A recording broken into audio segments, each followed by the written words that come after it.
What exactly were they saying about the tornado over there at that moment? Total mess. The 1st of July and the center of Moscow is flooded. A tornado hit Moscow city. And a hurricane too. Oh wow. Guys, what kind of storms are these? Seriously. These storms are just unreal. Damn. Ooh. Never in my life. But as long as I've lived, have I ever seen so many storms. Let's go. Damn it. I'm already stuck here. That's on you. It happened right here. The elements are raging, tearing up skyscrapers. Muscovites are drowning. One person got sucked into a storm drain. Not even the rescuers could save him.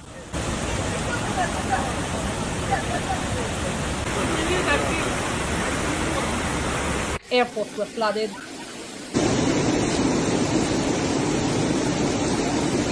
The Moscow metro was submerged. A tornado and lightning struck Ostankino, and cars are sinking into the asphalt. On the roads of Mordor's capital, it's total chaos. Bada boom. And Moscow is going underwater. In Moscow, due to heavy rain, hurricane winds, and tornadoes, the airports were flooded.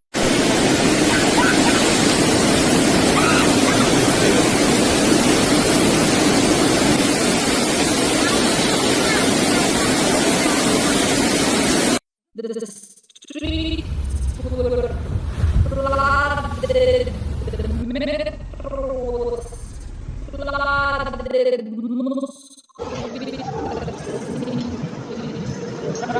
Drowning.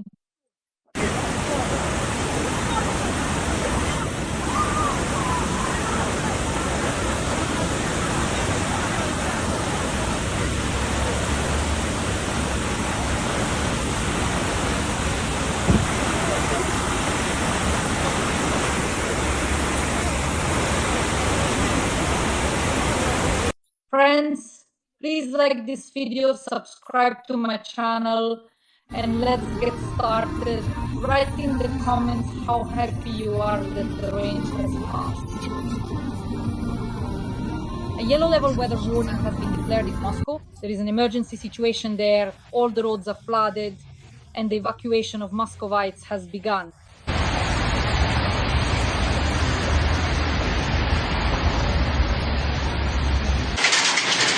Undeniably here. A significant hill.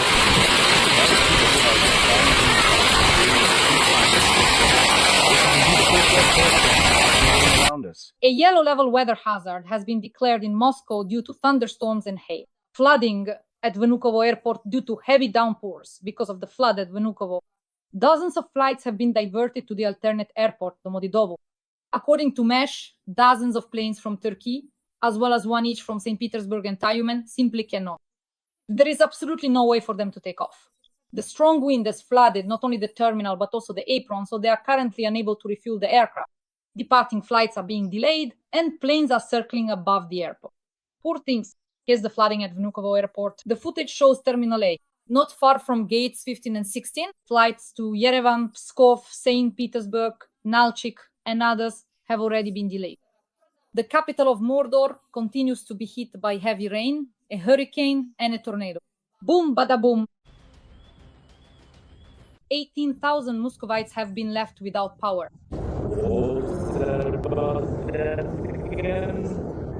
Uprooted trees, fallen cranes, torn off roofs.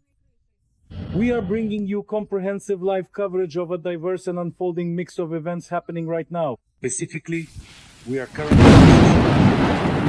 a significant and bustling, providing you with real-time updates and observations from this important location. Japanese policemen. This is a disaster. There are also reports of hail in the Moscow region. In Rechovo-Zuevo, hail the size of a quail egg fell. Due to the downpour, there was flooding at Komsomolskaya station. A car sank into the washed-away asphalt.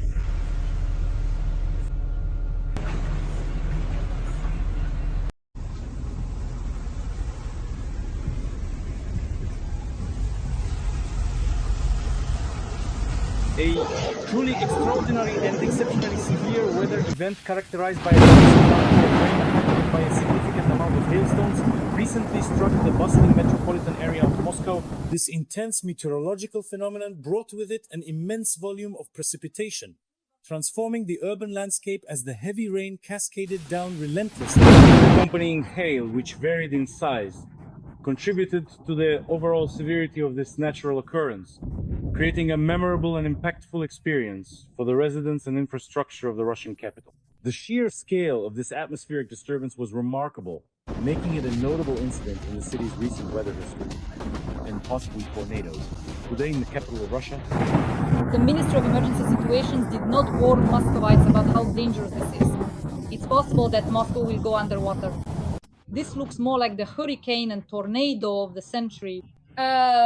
Strong winds are tearing down billboards, roofs of Moscow buildings and toppling trees. Trees destroyed skyscrapers and cars when they fell. There are trees that have been damaged. Muscovites are in a panic. The hurricane destroys roofs and blows out windows.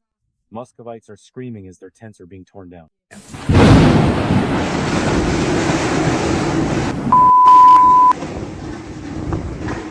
Listen to this as it happens.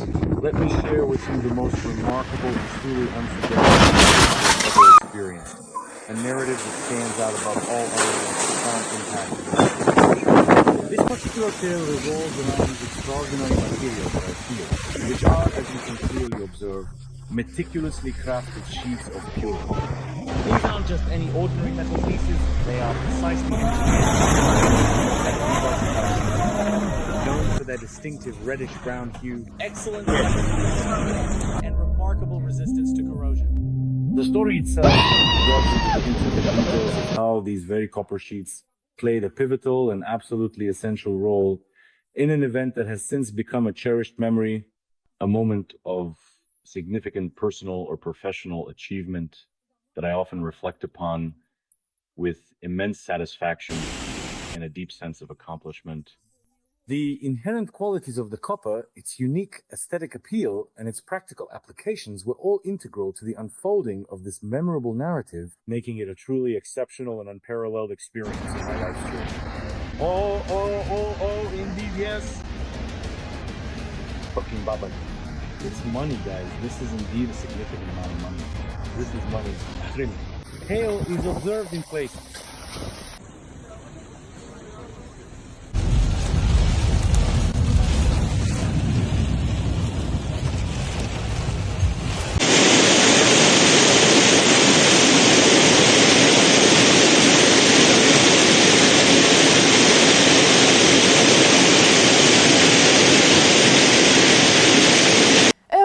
Matters. Join our community, support independent journalism and help us bring you the truth from Ukraine. Become a member of Ukraine Today. Join us now. Due to heavy rain on the inner side of the 15th block of flats in the area of exit number 14, the roadway was simply flooded.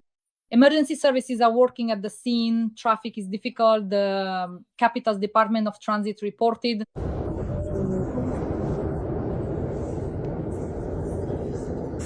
a mixture of events.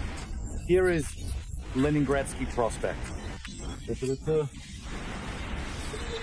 Japanese policeman. This is a disaster. But the guys don't use deadwood. And what are people to blame for now? 1, 2, 3, 4, 5, 6, 7 cars.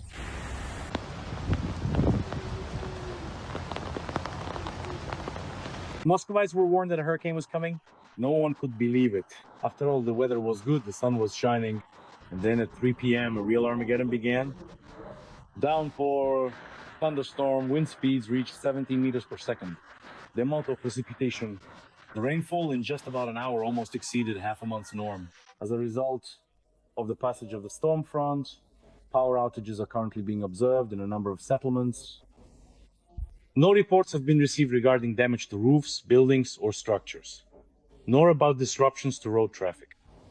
These weather conditions are expected to persist across the Central and Volga federal districts for the next 2 days. The crater from the explosion is huge, but it landed right on the tree like this. Trees have been broken. They fell right onto the children's playground. In general, Moscow, the Moscow region, and other areas have been hit by a second wave of bad weather today. In some places, there was even hail.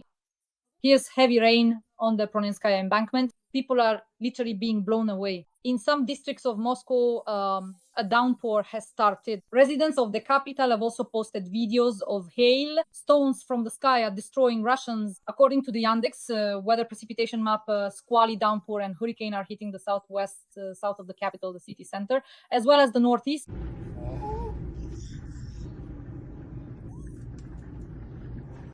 Then he caught a worker at the storm drain during routine maintenance.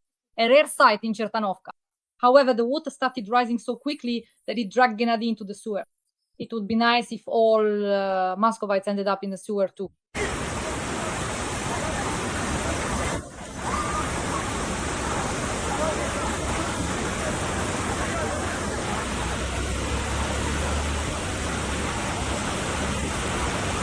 How are you doing today, my dear Petanets? Petanets! Hey there, Petanets, how's everything going? Petanets. Hey guys, how are you doing?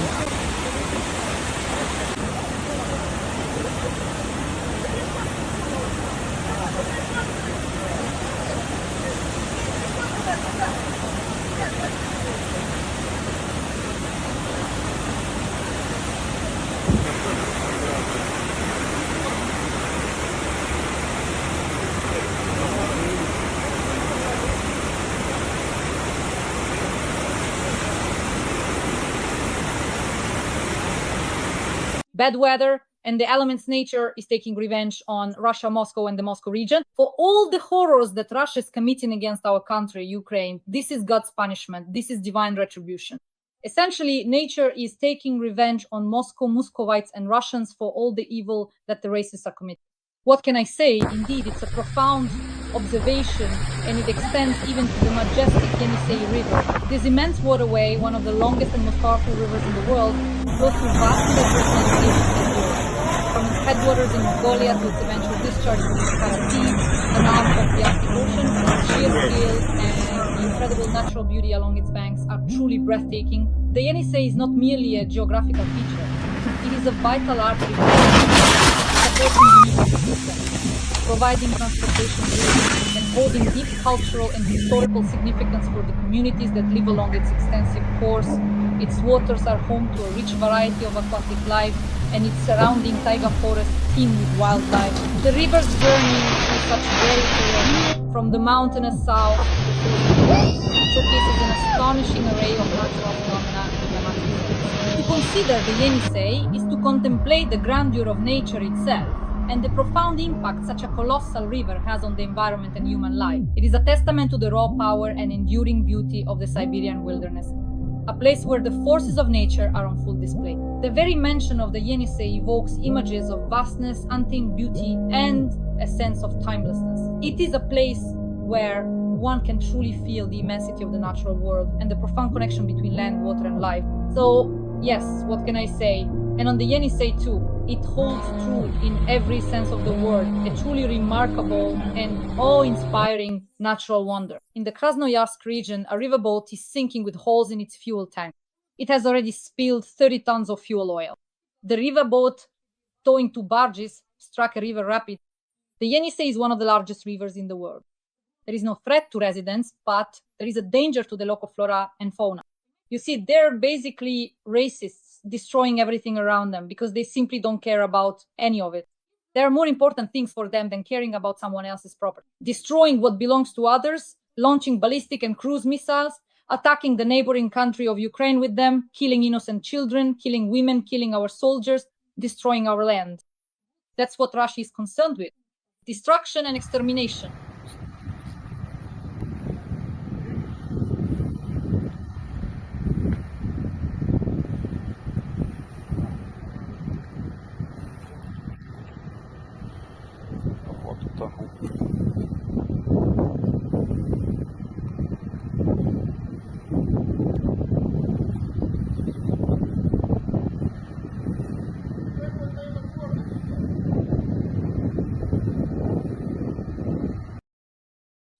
state of emergency has been declared in the Razliv area. There is a diesel fuel spill in the Yenisei. According to Yuri Ozerskik, head of the Kazachinsky district of Krasnoyarsk Krai, the day before, a river vessel suffered a breach and ran aground at the Kazachinsky Rapids. As a result, according to preliminary data, about 30 tons of diesel fuel spilled into the Yenisei, he added, in the territory of the Kazachinsky district of Krasnoyarsk Krai. A state of emergency has been declared. According to Ozerskik, all services and supervisory authorities are working at the scene. But despite the measures being taken, the oil slick has already reached the shores of Peskunovka and Momotovo. The head of the district noted that there is no threat to residents, but there is a danger only to the local flora and fauna. Friends, please like this video and subscribe to my YouTube channel. So that's the channel Dasha Happy. Gross, leave a comment with your thoughts and also let me know where you're watching from. Did today's news make you happy? And now let's take a look at the latest analysis of Putin's terrible propaganda. And here, this problem with air defense really comes into play. And today you raise this issue with Zelensky. They really have. Well, I don't like it either, that they're reaching deep into our territory. I'm waiting for us to finally make some systemic decisions. Because I'll just ask a simple question. Who is responsible for air defense inside the country? We won't find an answer to that. Who is supposed to be responsible for protecting industrial facilities? How is that even possible? How do we bring the legislation into order? Because, well, okay, what if one of our air defense systems falls down? If it lands on some residential building, who will be held responsible for that? Our law describes this. It allows for it. We need to return to the Soviet Air Code. Back then, the Ministry of Defense was responsible. We just need to take a look. We have the National Guard, which can brilliantly handle this task if we give the guys everything they need right now. Indeed, our population, our citizens are demanding much tougher actions from us. It was very hard for us to go to the second round of negotiations when, on the very day of our departure, Ukraine deliberately blew up a passenger train, killing civilians and children. You see, sometimes when a missile is launched at a military target, electronic warfare is activated, the missile is deliberately diverted, and it explodes, hitting a nearby house. This is part of war, it's a tragedy. Sometimes when a missile is shot down, debris falls on residential buildings and people die, that happens too. But it's terrible. But it's part of war. But when a passenger train is passing by, if I'm not mistaken, a double-decker one, you can see it from far away, this huge passenger train, and the person who blows up the railway and the highway does it manually, seeing this train, presses the button there, the button was pressed manually, and that is terrorism. This is not a train carrying things, it's not even a train with fuel.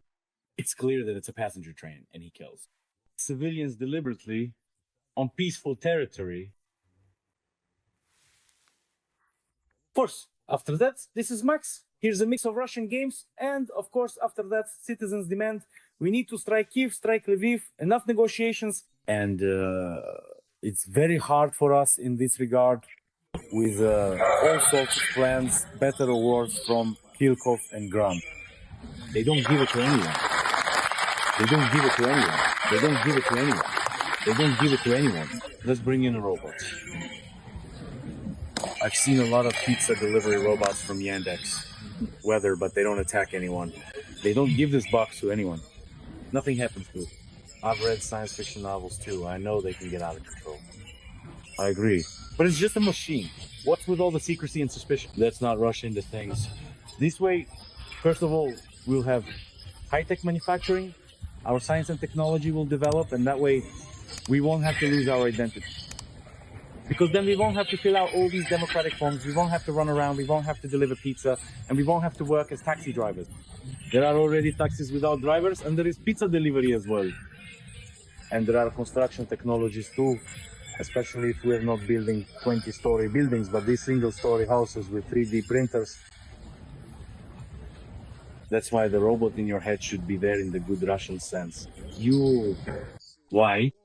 So, for the first time, the government has decided, I sincerely hope, has decided to offer us a product that, all other things being equal, if it's convenient, we'll switch to it ourselves.